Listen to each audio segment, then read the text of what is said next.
వాహనాలకి Stephen tyre పెట్టినట్టుగా ఈ full bottle కింద క్వార్టర్ బాటిల్ అంటించచ్చు కదా, బోనస్ ఇచ్చినట్టు ఉంటుంది, బిజినెస్ ఇంప్రూవ్ అవుతుంది.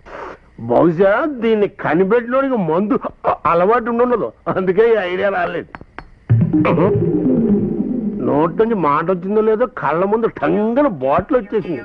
ఇది కళా నిజమా? కొట్టిపోయిన గేదెని ఎంత పెట్టినా పాలు రావు మావా. ఆడి గేదె లాంటి పీటర్ స్కాచ్ వేసాయి.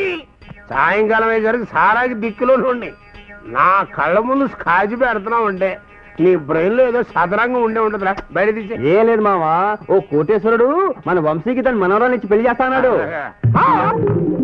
కోటీశ్వరుడు తన మనవరాల్ని నా కొడుకు అంటే శ్రీ శ్రీ శ్రీ శ్రీనివాసరావు గారి గొప్పతనం తెలుసుకుని నా కొడుక్కి తన మనరాలను ఇస్తాడు. ఎందుకు నేను ఒప్పుకోవడం ఏముంటుందా?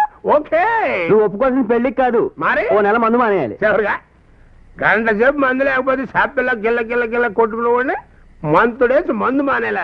ఇద్దరిగా పని కాదులేనా? ఊరినే మానక్కర్లేదు, ఓ నెల రోజుల పాటు నేను చెప్పిన విన్నావు అనుకో, జీవితాంతో ఫ్రీగా మందు వచ్చే ఏర్పాటు నేను చేస్తాను. అది అగ్రిమెంట్.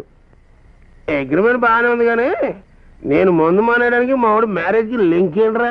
ఆ కోటేశ్వరుడు ఓ నెల రోజుల పాటు మన ఇంట్లో ఉండి మన ఫ్యామిలీ మొత్తం పూర్తిగా నస్తేనే ఆ పిల్లలు పెళ్లి చేస్తాడు. మరి ఇందులో టెన్షన్ ఉందా?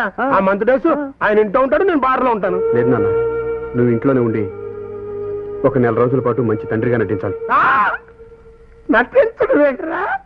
నువ్వన్నా తాగొచ్చావా? నేను నీ తండ్రినే కదరా.